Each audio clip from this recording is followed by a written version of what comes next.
ഇന്ന് ഞാൻ തയ്യാറാക്കാൻ പോകുന്നത് ട്രിവാൻഡ്രം സ്റ്റൈൽ ഫിഷ് കറിയാണ്. അതിനു വേണ്ടിയിട്ട് കുട്ടൻ കോര എന്ന് പറയുന്ന മീനാണ് ഞാൻ എടുത്തിരിക്കുന്നത്. ഇതൊരു 1/2 കിലോ ഉണ്ടാവും. ഇതെങ്ങനെയാണ് ഈ കറി തയ്യാറാക്കുന്നത് നമുക്ക് നോക്കാം. ഇതിലേക്ക് മീഡിയം സൈസിലുള്ള ഒരു സവോളയുടെ പകുതി, എരിവിന് ആവശ്യത്തിന് പച്ചമുളക്, 1 ടീസ്പൂൺ ഇഞ്ചി, 1 ടീസ്പൂൺ വെളുത്തുള്ളി, 2 ടൊമാറ്റോ, പിന്നെ ഇതിലേക്ക് ഇടാൻ വേണ്ടിയിട്ട് കുറച്ച് മുരിങ്ങയ്ക്ക എടുത്തിട്ടുണ്ട്. അത് ഇതേപോലെ അറ്റം പിളർന്നിട്ട് ഈ ഒരു വലുപ്പത്തിൽ, ഞാനിവിടെ 3 മുരിങ്ങയ്ക്കയാണ് കട്ട് ചെയ്ത് എടുത്തിരിക്കുന്നത്. ഇത് അവരവരുടെ ആവശ്യത്തിന് എത്രയാണെന്ന് വെച്ചാൽ ചേർത്താൽ മതി. ട്രിവാൻഡ്രം ഫിഷ് കറിക്ക് സാധാരണയായിട്ട് കുടംപുളിയല്ല ചേർക്കുന്നത്, വാളംപുളിയാണ്. അത് ഞാനിവിടെ ഒരു നാരങ്ങയുടെ വലുപ്പത്തിൽ എടുത്തിട്ടുണ്ട്. അതും പുളി നോക്കിയിട്ട് ആവശ്യത്തിന് ചേർത്ത് കൊടുത്താൽ മതി. ഇത് നമുക്ക് കുറച്ച് വെള്ളം ഒഴിച്ച് കുതിർക്കാൻ വേണ്ടിയിട്ട് മാറ്റിവെക്കാം.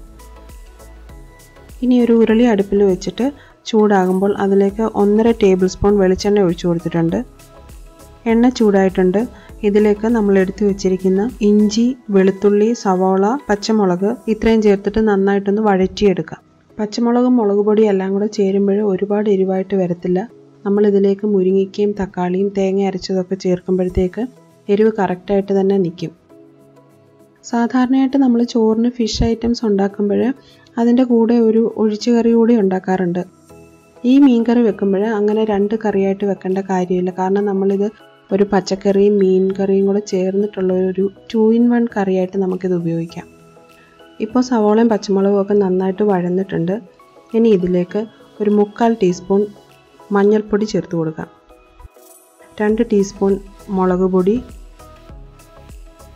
1 ടീസ്പൂൺ മല്ലിപ്പൊടി ഇത്രയും ചേർത്തിട്ട് നന്നായിട്ടൊന്ന് വഴറ്റിയെടുക്കാം. ഇപ്പം മുളക് പൊടി മല്ലിപ്പൊടിയൊക്കെ പച്ചമണം മാറി ഒന്ന് മൂത്ത് വന്നിട്ടുണ്ട്. ഇനി ഇതിലേക്ക് ആവശ്യത്തിന് വെള്ളം ഒഴിച്ചു കൊടുക്കാം. ഞാനൊരു 2.5 കപ്പ് വെള്ളം ഒഴിച്ചു കൊടുക്കുന്നുണ്ട്. ഇനി നമ്മൾ എടുത്ത് വെച്ചിരിക്കുന്ന മുരിങ്ങയ്ക്ക കൂടി ചേർത്തിട്ട് ഒന്ന് ഇളക്കി യോജിപ്പിക്കാം. കുറച്ച് കറിവേപ്പില കൂടി ചേർത്ത് കൊടുക്കാം.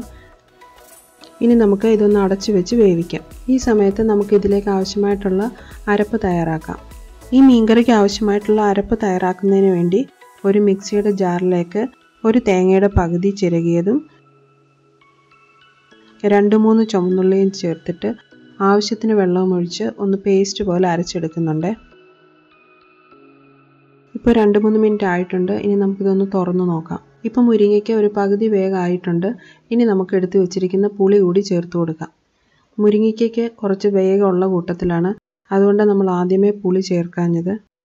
ഇനി നമുക്ക് എടുത്ത് വെച്ചിരിക്കുന്ന തക്കാളി കൂടി ചേർത്ത് കൊടുക്കാം. ഞാനിവിടെ 1.5 തക്കാളി മാത്രമേ ചേർത്തിട്ടുള്ളൂ. ഇപ്പോൾ തക്കാളി ചേർക്കുമ്പോൾ നമ്മൾ പുളിയുടെ അളവും കൂടെ നോക്കിയിട്ട് വേണം ചേർക്കാനായിട്ട്. പുളിക്ക് പകരമായിട്ട് മാങ്ങയുടെ സീസണിൽ മാങ്ങ ചേർത്തിട്ട് മീൻ കറി തയ്യാറാക്കാറുണ്ട്. അപ്പോൾ മാങ്ങയും മുരിങ്ങയ്ക്കയും മാത്രമേ ചേർക്കാറുള്ളൂ. തക്കാളിയും പുളിയും ആ കൂട്ടത്തിൽ ചേർക്കാറില്ല.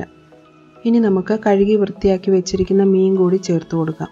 എല്ലാ ഫിഷിലും നമുക്ക് ഈ കറി തയ്യാറാക്കാമെങ്കിലും കുറച്ച് ദശക്കട്ടിയുള്ള മീനാണ് ഈ കറിക്ക് കുറച്ചുകൂടെ നന്നാവുക. ഈ മീനിൻ്റെ കഷ്ണങ്ങളൊക്കെ ഗ്രേവിയിലൊന്ന് മുങ്ങിക്കിടക്കുന്നത് പോലെ ഒന്ന് ഇളക്കി യോജിപ്പിച്ച് കൊടുക്കുകയാണ് ഞാൻ.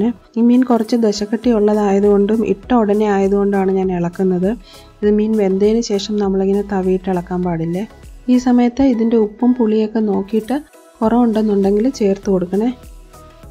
കുറച്ച് ഉപ്പൂടെ ചേർത്ത് കൊടുക്കുകയാണേ. മീൻ കഷ്ണങ്ങൾ ചേർത്തതിന് ശേഷം നമുക്കൊരു 3-4 മിനിറ്റ് അടച്ച് വെച്ചൊന്ന് വേവിക്കാം. ഇപ്പോൾ 2-3 മിനിറ്റ് ആയിട്ടുണ്ട്. മീനും മുരിങ്ങയ്ക്ക കഷ്ണങ്ങളൊക്കെ നന്നായിട്ട് വെന്തിട്ടുണ്ട്.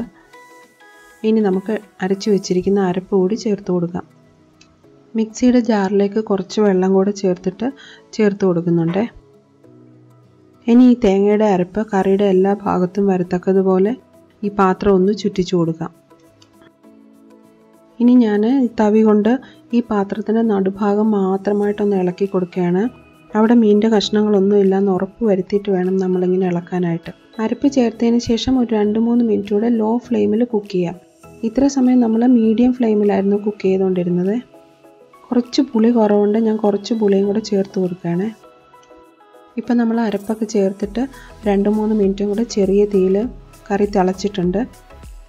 ഇനി നമുക്കിതിലേക്ക് ഫൈനലായിട്ട് കുറച്ച് കറിവേപ്പിലയും കുറച്ച് പച്ച വെളിച്ചെണ്ണയും കൂടെ ചേർത്ത് കൊടുക്കാം. ഇപ്പോൾ നമ്മുടെ ട്രിവാൻഡ്രം ഫിഷ് കറി റെഡി ആയിട്ടുണ്ട്. ഇനി ഇത് നമുക്ക് തണുത്തതിന് ശേഷം സെർവ് ചെയ്യാം. നിങ്ങൾക്ക് ഈ വീഡിയോ ഇഷ്ടപ്പെട്ടാൽ ലൈക്ക് ചെയ്യാനും ചാനൽ സബ്സ്ക്രൈബ് ചെയ്യാനും മറക്കല്ലേ.